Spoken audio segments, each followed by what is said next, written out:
Thanks for listening to Uncle Sam's Soccer Podcast, keeping you up to date with the latest in American soccer. And don't forget to subscribe.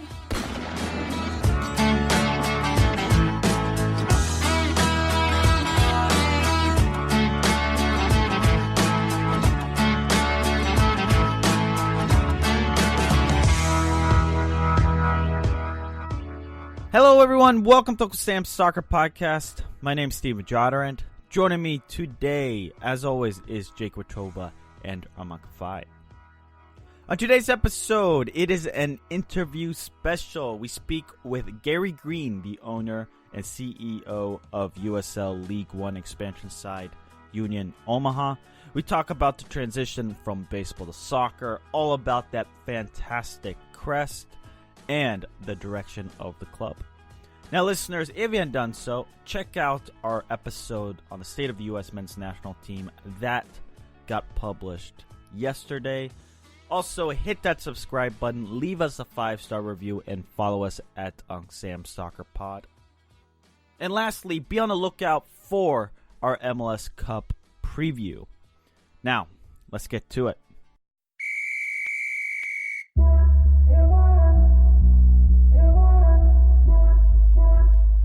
Joining us now on the show is owner and CEO of USL League One expansion side, Union Omaha. It's Gary Green. Gary is also the owner and CEO of the AAA Omaha Storm Chasers and is principal owner of baseball publication Baseball America. You can follow Gary on Twitter at Union Chasers CEO. Gary, how are you doing tonight? Doing great. Great to be on with you guys, and I appreciate you having me. Yeah, absolutely. And Gary, you obviously, as Jake mentioned, have a background in baseball. You oversee Baseball America, the Storm Chasers, but you're also involved with AA Richmond Flying Squirrels and Montgomery Biscuits. So why pivot to soccer? Yeah, that's a great question. I guess I can tell you how we got there. USL approached us probably 3 years ago, and we weren't looking at soccer, and we were focused on the Omaha Storm Chasers and AAA baseball and representing the Kansas City Royals in our marketplace. And we said, somebody's going to do this, and somebody's going to compete against us, so we should understand what they're doing and what their business model is and their business plan. And the best way to do that was by looking at the investment. Well, as we started to look at it, we realized more and more what a great sport and how popular soccer was in Omaha. And we got a sense of the soccer culture in Omaha. And it took a few years to go through it. And we looked at Championship League, and then League One came up. And we decided that was the way for us to go. And really it just started out of a project looking to see what our competition would be. And it turned into something great. Gary, I wanted to ask you, why specifically League One instead of Championship? Were there any factors that kind of help you determine that decision or make it easier?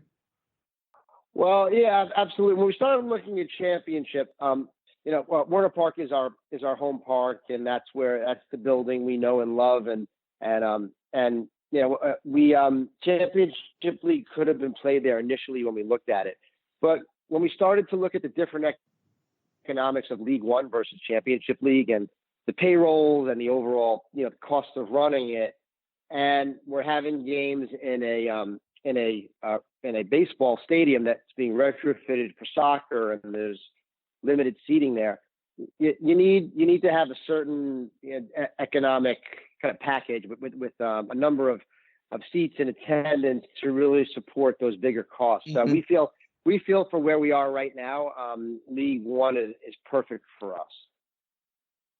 Gary, what about Omaha makes you believe that soccer will work there? We've had a couple different owners on within USL, and we've asked them this question before, but we want to get your take on why soccer will work in the city of Omaha.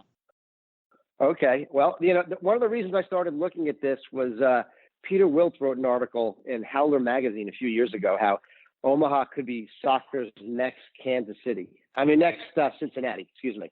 And it was interesting. Peter's a friend now, and he was actually just in Omaha this weekend helping us out.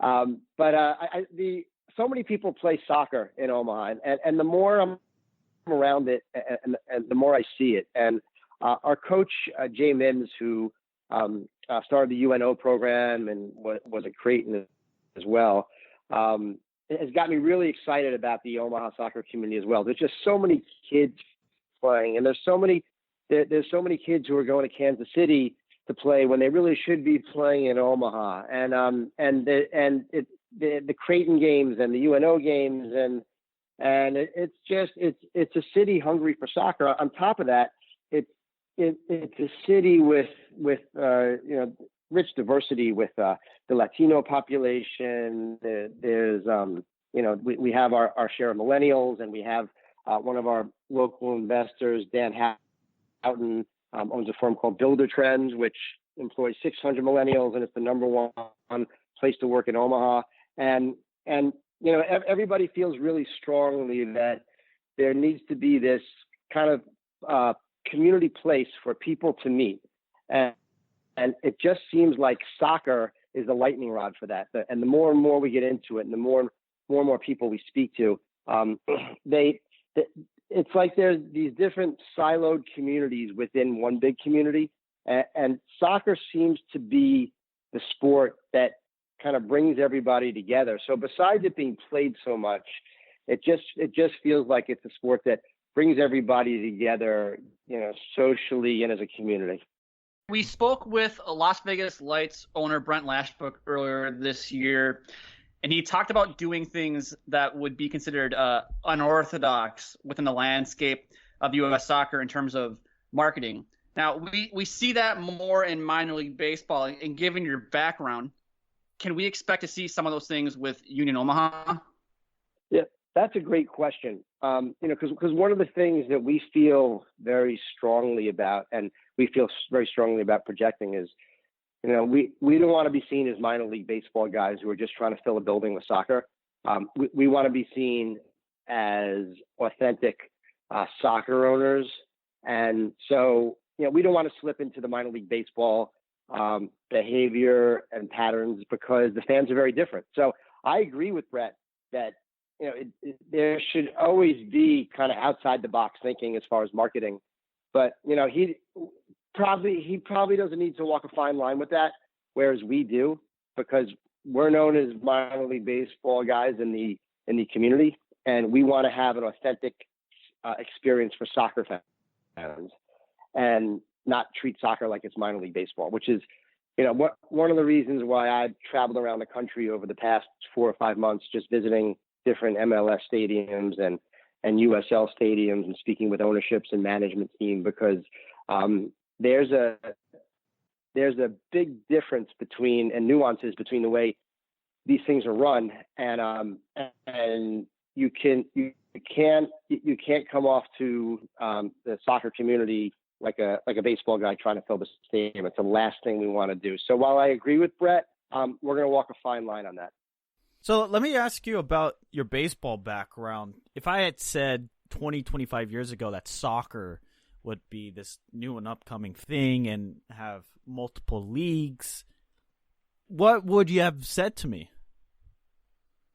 I probably wouldn't have been, to me, when you invest in a team, you're only as good as the league you're in. And I've never felt comfortable with investing in anything, and I've been approached on everything, where it wasn't this kind of affiliated system where the major leagues were supporting. And, but besides, minor league baseball having that, where it's 160 teams and it's like a game of musical chairs, but each team has a chair.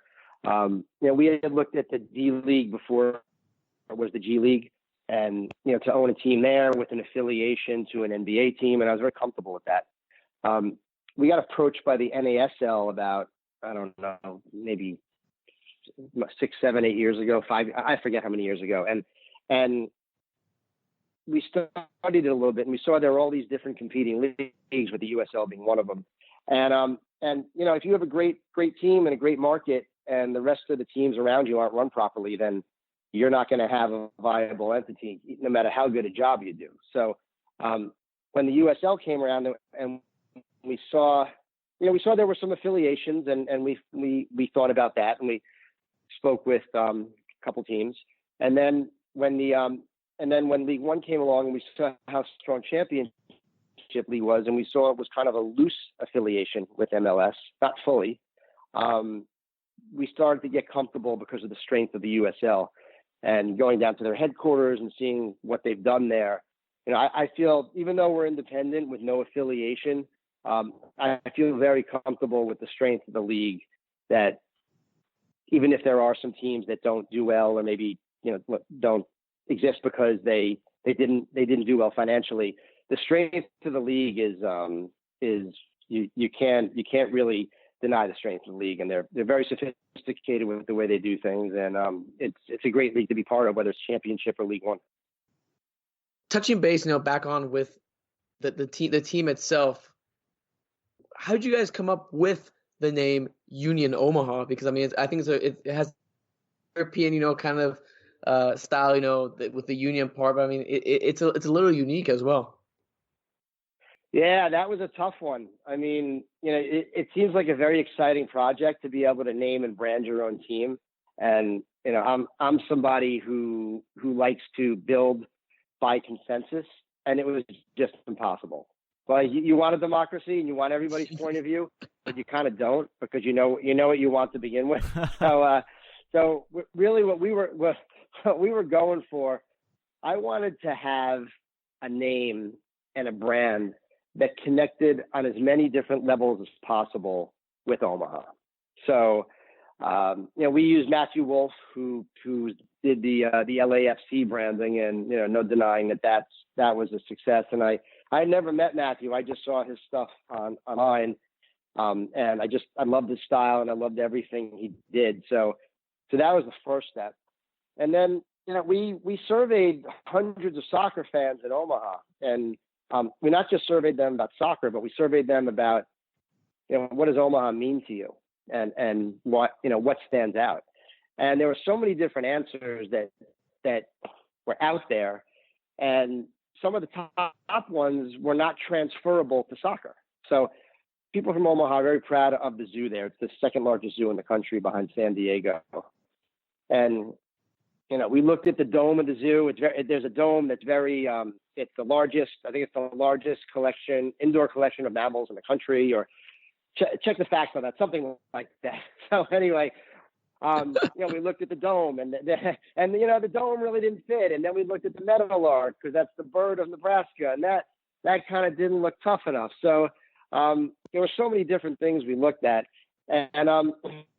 but Union, we weren't going to be United, because that's overused, and I don't think anybody would have liked that. But we did we did want to have a community united.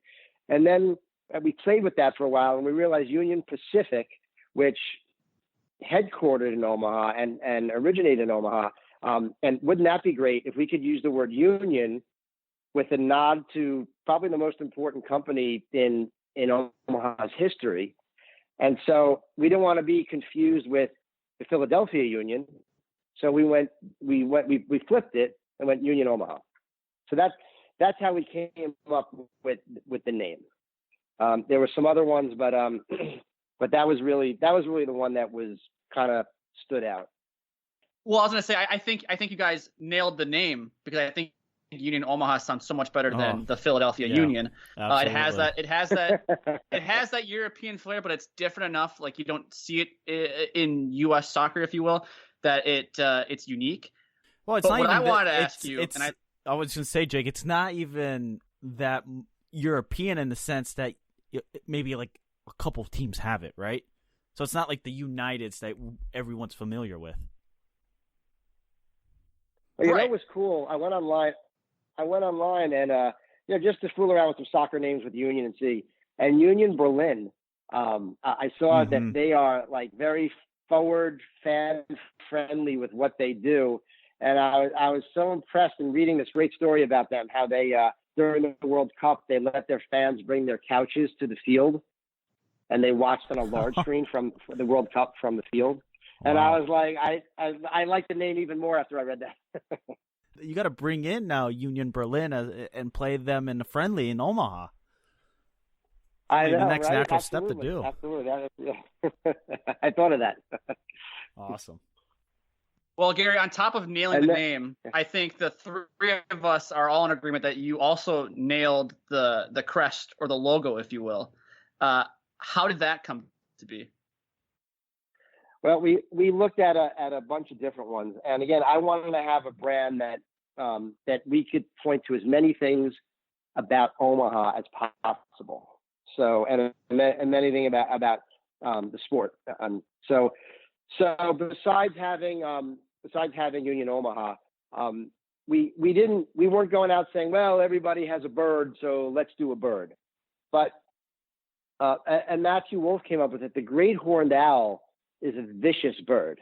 It hunts at night. It rips its prey apart. It's actually the only owl ever to kill a human being, which I found out after. And they're very prevalent in Nebraska. There's a woman there who's got a great horned owl that I'm going to meet in a couple of weeks who wants to have the owl at all of our events and at the games, which is pretty cool. It's not the type of owl that you kind of let fly around, and not for that. But the great horned owl is just it just hunts at night. It hunts its prey at night, and it's really stealth and vicious. And we like that connection to the team. The 3 stars, people, place, and purpose. I guess you could read into it. It looks a little bit like the MLS logo that way, but it's different tradition, different meaning. But we think Omaha is such a great place, and the people there are so great and just so what's the right word? Just straight up. There's zero BS factor there, which I love. And the shield is the U.S. Soccer Shield with a nod to the 2026 World Cup. So so we tried to have as many things as possible, and we thought about something with Union Pacific, and maybe to do with trains, and we went against that. So really, we wanted this to have kind of that edginess. We went with black and white because it felt edgy. Whenever we went to colors that we were looking at, it was always like, oh, blue's great, but people have too much Creighton blue in their closet. Oh, red's great, but they have too much, Husker, gear in their closet. And then you go with other colors, and they're like, well, that's their competitor, and you don't want to have the competitor of these different teams. So it just felt like there was no color that was going to make sense. And then at the end of the day, we wanted to be edgy, and we felt black and white was edgy with the yellow eyes. That's awesome. I mean, I think it's a lot of fun.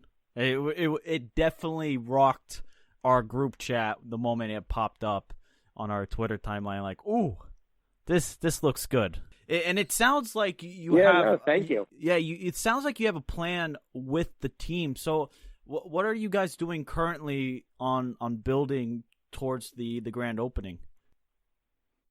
Oh, sure. And one thing I forgot to tell you is that the not very minor league baseball like either. The brand is very, some of the minor league baseball folks with the colors and everything. We had trouble getting by in there, so it was interesting.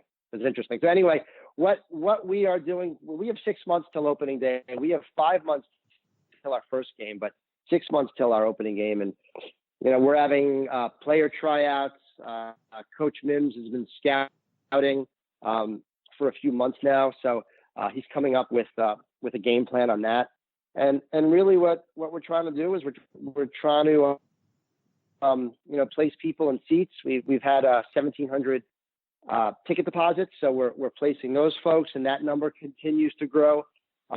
We're scouring the market, looking for. We're going to do a couple of exhibition games next year. I believe they're going to be against Mexican teams. We have not locked them in yet, and that as I go through the community of Omaha and just meet with everybody, and especially in the Latino community, a game against a Mexican team in Omaha seems to be something that everybody wants, and just meeting with so many companies out there, and And it's very interesting. Everybody wants to reach the soccer moms, the millennials, and the Latinos. And so we're going out there and getting it. And one thing we've learned is that if you want to reach the Latino community, so many teams think, all right, we'll get a couple players and that'll do it. That's not the way it works. You gotta be out there. You gotta be in all the neighborhoods, and you gotta be meeting people and making sure that everybody knows they have access. And just it's a deep dive, and you just got to dive in and meet as many people as possible. And that's really what I'm trying to do over the next 6 months, is meet as many people in the soccer community as possible, so that they see that this is going to be an authentic, transparent, and sincere experience. Now, Gary, specifically with your, we talked about, you don't want to dip like that much into your minor league baseball bag of tricks, I guess, for this team. But are there any experiences, from minor league baseball that you hope to pull from to help you with Union Omaha? Yeah, no, that's a great question, and I'm glad you brought that up. So I think that and this is what I tell people when they want to own any sports team, it's that if you love a sport, and it's not enough of a reason, or you can't be good at owning a team if you just love the sport, you love to watch the sport. You have to love the fans of the sport. And one thing I've learned as owner of the Storm Chasers and the Richmond Flying Squirrels and the Montgomery Biscuits is that an owner needs to come down out of his suite and needs to spend time with the fans, and the fans need to know him or her, and he needs to be transparent, and he needs to be accessible. And whether that's in person, whether it's on social media, it's very, very important. And it just, these fans want to be part of, they want to be part of this team. And when you could say you have a relationship with the owner, or the owner is, messaging you on Twitter, it means a lot. And I didn't realize how much it meant till I got into this business. And so that would be my kind of take on it. I do this. I'm doing this because I love Omaha, and I love the fans of Omaha, and now I love the soccer fans of Omaha. But to own a team because you love the sport in a city that you don't love, it's not a match. You got to love both. And if you don't love both, then it's really, it's not going to feel right. And this feels right. Well, Gary, Union Omaha definitely sounds like a fun and exciting project. I know all three of us are looking forward to see what's on the horizon for the club. But before we let you go, is there anything else you'd like to add or mention or plug away? Yeah, no, absolutely. So I just wanted to say I've done this. I kind of did this quick study over the past 6 months. I've been watching baseball my whole life, and that was how I knew baseball. And, honestly, soccer is not something that I've watched a whole lot of. I was at the 94 World Cup when Italy played Spain in Foxborough. That was exciting. And I've been to some games here and there, but I understood that there's a real responsibility for owning a soccer team in a community. And I felt like in order to keep up with that responsibility, I needed to have a real steep learning curve to learn the culture of the sport, which I'm still learning, and to learn the business of the sport. And when you meet with different teams and different managements and ownerships, some successful and some not so successful, you learn a lot. And I learned so much just traveling around and meeting with the fans and everything. And one thing that's really, really stuck out to me, especially in my last 2 trips to LAFC and Phoenix Rising, is that you can sell all the seats in the world in the stadium. If you do not have the supporters group pumping energy into that stadium, it's not gonna feel how it should feel. And LAFC, great facility, great team, great fans, but it's those fans at the end, that 32-52 is unbelievable. And the vibe for those games is different like any other vibe in American sports. And Phoenix Rising has that in a smaller capacity. But again, you'd have people sitting on the sidelines fairly quiet, but the Phoenix Rising supporters group is just, they're awesome. And And we're working really hard in our supporters group and supporting them and helping them. And you know, that's one thing that I really feel strongly about, that we really need to come out with full force and have. And I'm excited about our supporters, and they've come up with the name the Omaha Parliament, because a group of owls is called a parliament. Pretty smart. They have some great stuff. And I'm really excited about it. Wow. Well, we're excited to see the project. Gary, thank you so much for taking the time and speak with us. Thanks, guys. Appreciate your time.